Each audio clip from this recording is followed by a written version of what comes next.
7 कहता है कतिपय प्रयोजनों के लिए जैव संसाधन अभिप्राप्त करने के लिए राज्य जैव विविधता बोर्ड को पूर्व इत्तला, तो कह रहे हैं कुछ मामलों में यदि जैव संसाधन संबंधी जानकारी प्राप्त करनी है तो राज्य स्टेट जो डायवर्सिटी बोर्ड है उसको पहले से इत्तला देनी पड़ेगी। अभी तक हम अनुमति ले रहे थे अपन नेशनल डायवर्सिटी ट्रिब्यूनल से, अब बात कर रहे हैं राज्य जैव विविधता बोर्ड को भी पूर्व इत्तला देनी पड़ेगी। ऐसा कोई व्यक्ति जो भारत का नागरिक है या ऐसा निगमित निकाय संगम या संगठन है जो भारत में रजिस्ट्रीकृत है, वाणिज्यिक उपयोग के लिए कोई जैव संसाधन या वाणिज्यिक उपयोग के लिए या जैव संरक्षण और जैव उपयोग के लिए संबद्ध राज्य विविधता बोर्ड को पूर्व इत्तला देने के पश्चात ही प्राप्त करेगा, अन्यथा नहीं। मतलब वो क्या कह रहे हैं, यदि वो भारत का नागरिक है और निगमित निकाय है, कोई संगठन या संगम है और भारत में रजिस्ट्रीकृत है वो, और या कमर्शियल उपयोग के लिए कोई जैव संसाधन या वाणिज्यिक उपयोग के लिए कोई जैव संरक्षण और जैव उपयोग के लिए कोई चीज है ना, कोई वस्तु है, कोई संपत्ति है या जीव जंतु हैं या जानवर हैं या पेड़ पौधे हैं, तो उससे संबंधित जैव संरक्षण संबंधित जानकारी के लिए या उससे संबंधित कोई चीज करने के लिए उनको क्या करना पड़ेगा, राज्य विविधता बोर्ड जो है, स्टेट डायवर्सिटी बोर्ड जो है, उसको पहले से इत्तला देनी पड़ेगी। उसके बाद ही वो जानकारी प्राप्त कर पाएंगे, इसके अलावा प्राप्त नहीं कर पाएंगे। मतलब पहले जानकारी मिलाएंगे वो स्टेट डायवर्सिटी बोर्ड की, जिस स्टेट के अंतर्गत वो बायोडाइवर्सिटी है संबंधित चीज है ना, जैव विविधता जो हमारी है जिस स्टेट संबंधित है वो स्टेट से उनको पहले सूचना मिलाना पड़ेगा, उसके संज्ञान में लाना पड़ेगा और इत्तला देने के बाद ही वो प्राप्त करते हैं। परंतु इस धारा के उपबंध स्थानीय व्यक्ति या उस क्षेत्र के समुदाय को लागू नहीं होंगे जिसके अंतर्गत इनके अंतर्गत जैव विविधता के उगाने वाले और कृषक हैं और ऐसा वैद्य और हकीम है जो देसी औषधियों का व्यवसाय कर रहे हैं। वहां प्रोविजो भी डाल दिया, ऐसे व्यक्तियों के लिए आवश्यक नहीं होगा तो पूर्व इत्तला दें। ऐसे व्यक्तियों के लिए उन्होंने कहा जो स्थानीय व्यक्ति हैं, और उसके अंतर्गत भी स्थानीय व्यक्ति में भी कौन है, जो क्षेत्र के समुदाय को लागू नहीं होगा जहाँ के वो व्यक्ति हैं, जहाँ की वो जैव विविधता है, और उगाने वाले मतलब उनको जो उगाते हैं या उत्पन्न कर रहे हैं, जो कृषक हैं, कृषि करने वाले या वैद्य या हकीम हैं, जो उन औषधियों का उपयोग करके कोई औषधि बनाते हैं, उन जड़ी बूटियों का उपयोग करके, उन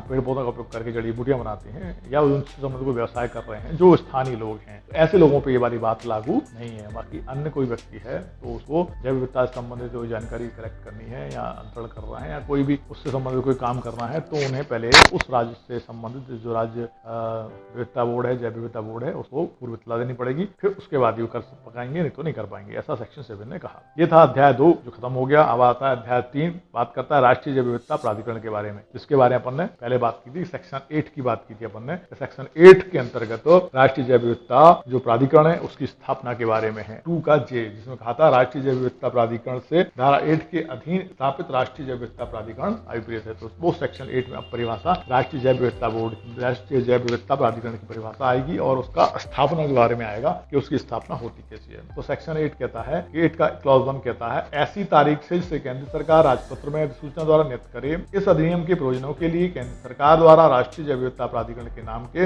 एक निकाय की स्थापना की जाएगी। ठीक है, उसमें क्या कहा उन्होंने कहा कि केंद्र सरकार गजट में प्रकाशित करने की अधिसूचना के द्वारा वो तारीख निर्धारित करेगी जिस तारीख के अनुसार इस अधिनियम के प्रयोजन के लिए केंद्र सरकार राष्ट्रीय जैव विविधता प्राधिकरण माने नेशनल बायोडायवर्सिटी ट्रिब्यूनल नाम की एक निकाय की स्थापना कर सकती है, स्थापना की जाएगी। वो तारीख को निर्धारित करेगा केंद्र सरकार। दूसरा इसमें राष्ट्रीय जैव विविधता प्राधिकरण पूर्वोक्त नाम का निगमित निकाय होगा। जो राष्ट्रीय जैव विविधता प्राधिकरण है पूर्वोक्त नाम का निगमित निकाय होगा, माने इसको लिमिटेड कहेंगे इस निकाय को, जो राष्ट्रीय जैव विविधता प्राधिकरण है, जिसका शाश्वत उत्तराधिकार और सामान्य मुद्रा होगी। मतलब उसका शाश्वत उत्तराधिकार हमेशा के लिए उसका उत्तराधिकार रहेगा और सामान्य मुद्रा होगी, मतलब इसकी मुद्रा भी होगी, सील स्टाम्प भी होगा उसका, जिससे जंगम और स्थावर दोनों ही प्रकार की संपत्ति अर्जित करने की। अच्छा, उसमें इसके अलावा उसको जंगम माने आपकी मूवेबल और स्थावर मतलब इमूवेबल दोनों ही प्रकार की संपत्ति अर्जित करने की या उसके वहन करने की और संविदा करने की शक्ति होगी। तो राष्ट्रीय जो जैव विविधता प्राधिकरण है उसको क्या शक्ति होंगी कि वो मूवेबल और इमूवेबल दोनों प्रॉपर्टी को खरीद सकता है, डिस्पोज ऑफ कर सकता है, उससे संबंधित कॉन्ट्रैक्ट कर सकता है और वह उस नाम से बाल ला सकेगा और उसके विरुद्ध भी उस नाम के आधार पर बाद लाए जा सकेंगे। मतलब क्योंकि निगम है और निगम व्यक्ति होता है, आप जानते हो, तो के विरुद्ध और वो अन्य के विरुद्ध बाल ला सकता है। तो क्या क्या शक्तियां होंगी,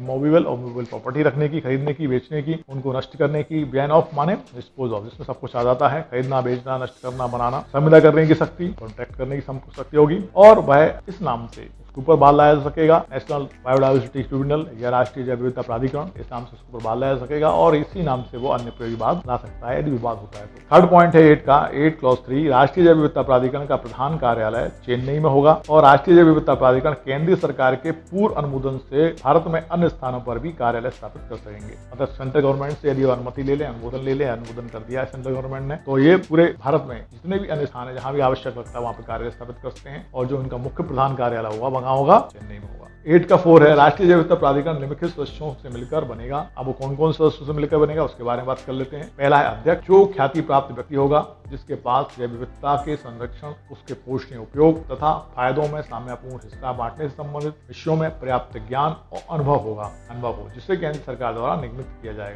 जाएगा। तो केंद्र सरकार ऐसे व्यक्ति को नियत करेगी जो कैसा हो, ख्याति प्राप्त हो मतलब प्रसिद्धि हो उसको, किस मामले में, जैव विविधता के संरक्षण और उसके पोषणीय उपयोग के बारे में। मतलब जैव विविधता कैसे संरक्षित की जा सकती है, उसका पोषणीय माने कंस्ट्रक्टिव उपयोग कैसे किया जा सकता है उसके बारे में उसको विशेष ज्ञान है और फायदों में साम्यपूर्ण हिस्सा बांटने से संबंधित विषयों में उसको अच्छा ज्ञान है, पर्याप्त ज्ञान है और अनुभव भी है। ऐसे व्यक्ति को वो अध्यक्ष बनाएगा। कौन बनाएगा? केंद्र सरकार द्वारा नियुक्त किया जाएगा ऐसा व्यक्ति। ये था 4 का क।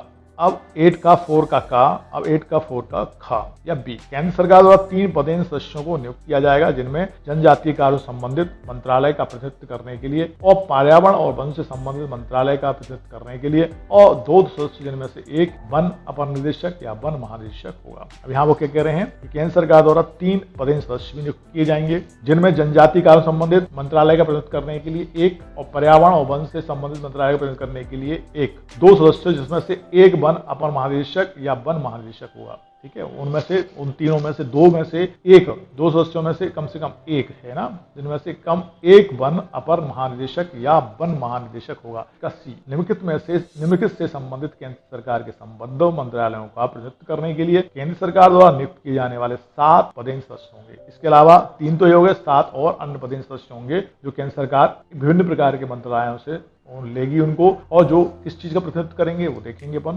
कृषि अनुसंधान और शिक्षा, कृषि अनुसंधान जो कृषि में जो अनुसंधान होते रहते हैं, नए आविष्करण होते रहते हैं, नई खोज होती रहती है उसके बारे में, कृषि के शिक्षा से संबंधित मामलों में, जैव प्रौद्योगिकी माने बायो आपकी टेक्नोलॉजी है उससे संबंधित विशेष ज्ञान रखने वाला है। कोई समुद्र विकास, समुद्र में डेवलपमेंट कैसे होगा, उसकी वित्तियों का उपयोग कैसे करेंगे या उसका रखरखाव कैसे करना है, जीव जंतुओं कैसे पालना है वगैरह वगैरह। कृषि और सहकारिता, कृषि और उसको संभालने संबंधित जो मंत्रालय है या जो विशेष ज्ञान रखते हैं वो व्यक्ति। औषधि और होम्योपैथिक भारतीय पद्धतियाँ, जो भारत में औषधियाँ हैं और जो होम्योपैथिक दवाएं बनती हैं वो जो भारतीय पद्धतियाँ हैं उन सबको का विशेष ज्ञान रखने वाला व्यक्ति। विज्ञान और प्रौद्योगिकी माने साइंस और टेक्नोलॉजी से संबंधित व्यक्ति और वैज्ञानिक और औद्योगिक अनुसंधान माने आपके साइंटिफिक और इंडस्ट्रियल रिसर्च जो रिसर्च है उससे संबंधित विशेष ज्ञान रखने वाले ऐसे 7 सदस्य और पदेन सदस्य होंगे जिन्हें भी केंद्र सरकार नियुक्त करेगी। तो कितने हो गए? अभी एक अध्यक्ष हो गया है, 3 सदस्य हो गए हैं, उसके बाद 7 सदस्य और हो गए हैं। डी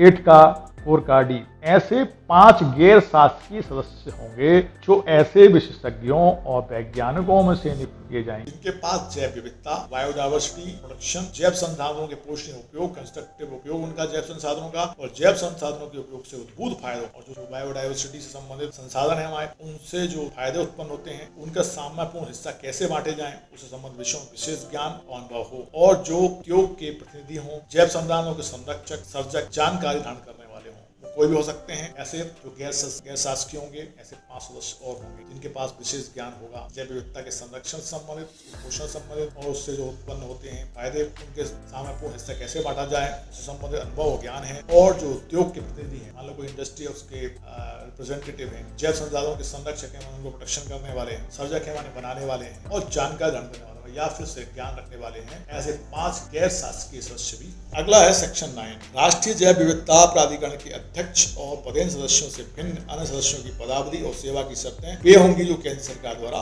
भेद की जाए। मतलब अध्यक्ष और सदस्यों की सेवा की शर्तें सेक्शन 9 दी गई है। सेक्शन 9 कहता है कि राष्ट्रीय जैव विविधता प्राधिकरण के अध्यक्ष जो हैं और पदेन सदस्यों से भिन्न कितने हैं पदेन सदस्य कितने थे इसके? 7 और 3 10। तो राष्ट्रीय जैव विविधता प्राधिकरण के अध्यक्ष और पदेन सदस्यों से भिन्न अन्य सदस्यों की पदावधि और सेवा की शर्तें वे होंगी जो केंद्र सरकार द्वारा भेद की जाए। अब यहाँ पे उन्होंने कह दिया है कि जो नेशनल बायोडाइवर्सिटी प्राधिकरण है, ट्रिब्यूनल है, उसका जो प्रेसिडेंट है और उसके जो मेंबर हैं, पदेन मेंबर्स, उनको छोड़ दें तो बाकी भिन्न सदस्य जो हैं 5 जो गैर शासकीय संस्थाओं से थे, उनके लिए क्या है, मुख्य उनका क्या होगा, पदावधि कितनी होगी, सेवा की शर्तें भी होंगी जो केंद्र सरकार द्वारा व्यक्त की जाए, मतलब केंद्र सरकार निर्धारित करेगी कि उनकी कितनी सेवा ली जाएगी और उनकी क्या शर्तें निर्धारित की जाए। कौन निर्धारित करेगा? ये केंद्र सरकार निर्धारित करेगी। सेक्शन 10 बात करता है अध्यक्ष राष्ट्रीय जैव विविधता प्राधिकरण का मुख्य कार्यपालक होगा। अध्यक्ष जो है राष्ट्रीय जैव विविधता प्राधिकरण का मुख्य कार्यपालक होगा और वह ऐसी शक्तियों का प्रयोग और ऐसे कर्तव्यों का पालन करेगा जो वेद की जाए। मतलब सीधी बात है, ये सब प्रिस्क्राइब कौन करेगा? केंद्र सरकार करेगी। केंद्र सरकार उसके कार्यों को, उनकी शक्तियों को और उसके क्या कार्य करने हैं, क्या कर्तव्य करने हैं, उनके बारे में निर्धारित कौन करेगी? केंद्र सरकार करेगी। और जैसा भेद किया जाए, मतलब जो प्रिस्क्राइब किया जाए, तो इसका मतलब है कि ये समय समय पर बदलते रह सकते हैं और केंद्र सरकार उनमें परिवर्तन करती रह सकती। तो जो अध्यक्ष है वो कौन है? मुख्य कार्यपालक होगा। 11 है सदस्यों का हटाया जाना। अब इसके सदस्य हटाए कैसे जा सकते हैं? तो सेक्शन 11 के बारे में बात करता है कि केंद्र सरकार राष्ट्रीय जैव विविधता प्राधिकरण के किसी सदस्य को पद से हटा सकेगी यदि वह व्यक्ति ए जो दिवालिया न्याय निर्णीत हो गया है, न्यायालय ने उसको दिवालिया घोषित कर दिया है ना, जो किसी ऐसे अपराध का सिद्धोष ठहराया गया है इसने नैतिक अधमता अंतर्गत है, या उसके ऊपर कोई ऐसा अपराध जिसपे वो कन्विक्शन हो गया, उसका सिद्ध दोष हो गया है, वही इसमें नैतिकता वाली बात है और नैतिकता का पतन हुआ है और उसने कोई अनैतिक काम किया है। और अनैतिक काम कुछ भी हो सकता है। यहाँ पे कोई वैधानिक काम की बात नहीं की उन्होंने, क्या वैधानिक काम किया है? नैतिक अधमता वाली बात हुई। मतलब नैतिक अधिकता में नैतिक अधमता माने बहुत बड़ा क्राइटेरिया है नैतिक अधमता का। किसी से घूस लेना, किसी से कुछ संपत्ति हड़प लेना, किसी महिला को छेड़ देना या छिटाकसी करना और भी तमाम बहुत बारीक चीजें भी हो सकती हैं जो नैतिक अधमता में आ जाएंगी। 11 का सी जो शारीरिक या मानसिक रूप से सदस्य के रूप में कार्य करने के अयोग्य हो गया है, या उनको लगता है कि ये फिजिकली और मेंटली ऐसा नहीं रह गया है कि अब वो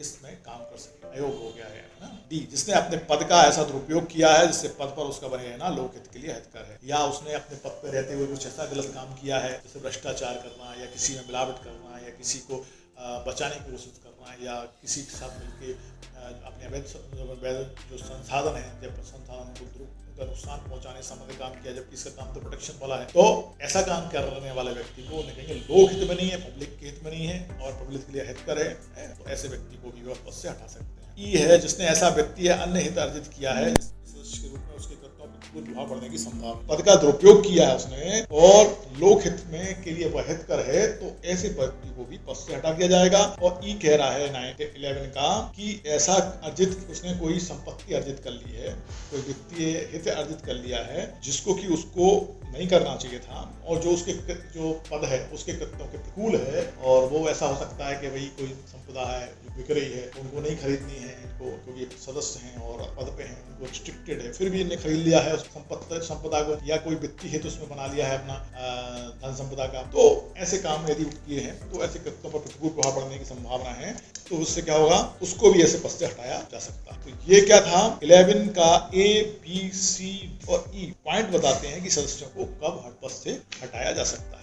अब सेक्शन 12 पे आ जाते हैं हम और राष्ट्रीय जैव विविधता प्राधिकरण के अधिवेशन की बात कर लेते हैं। इसके अधिवेशन कैसे होंगे? तो 12 का 1 है राष्ट्रीय जैव विविधता प्राधिकरण ऐसे समयों और स्थानों पर अधिवेशन करेगा और अपने अधिवेशनों में कारोबार के संव्यवहार में जिसके अंतर्गत ऐसे अधिवेशनों में गणपूर्ति है प्रक्रिया के ऐसे नियमों का पालन करेगा जो विहित किए जाए। कब किए जाएंगे? ऐसे किन स्थानों पे किए जाएंगे अधिवेशन, कितने किए जाएंगे, ये सब क्या करेंगे, अधिवेशन की जो गणपूर्ति है उसके बारे में, उस प्रक्रिया के बारे में ऐसे नियमों का पालन किया जाएगा जो विहित किए जाए, जो प्रिस्क्राइब किए जाए। तो अब अपन 2004 का जो उसमें वो नियम है ना, उसमें अब जब पढ़ेंगे तो हो सकता है वहां वो नियम मिले। 12 का 1 कह रहा था, अब 12 का 2 कह रहा है कि राष्ट्रीय जैव विविधता प्राधिकरण का अध्यक्ष राष्ट्रीय जैव विविधता प्राधिकरण के अधिवेशनों की अध्यक्षता करेगा। अध्यक्षता कौन करेगा? जो उसका अध्यक्ष है वही उसकी अध्यक्षता करेगा।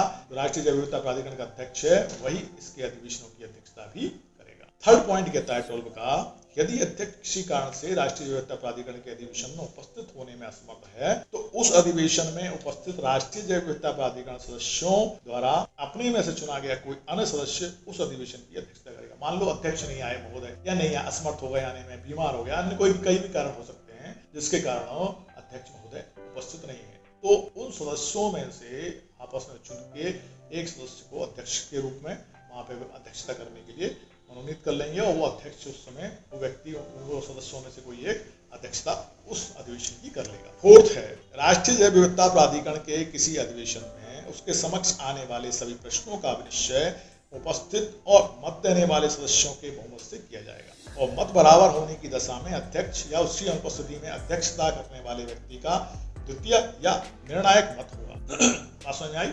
वो कह रहे हैं कि मान लो अध्यक्ष नहीं आया है तो जिसको सदस्यों में से अध्यक्ष बनाया है वो अध्यक्ष होगा। अब जब उनने कोई चीज पर निश्चय हुआ, निर्णय हुआ है और उस पर मत देने वाली बात हुई तो मत दिए हैं, जितने सदस्य हैं सबने मत दिए हैं और मत मान लो बराबर हो रहे हैं, तो उस दौरान में जो अध्यक्ष है या उसकी जगह पे जो अध्यक्ष बनाया गया है सदस्यों में से, उसका मत जो है निर्णायक मत के रूप में काम करेगा।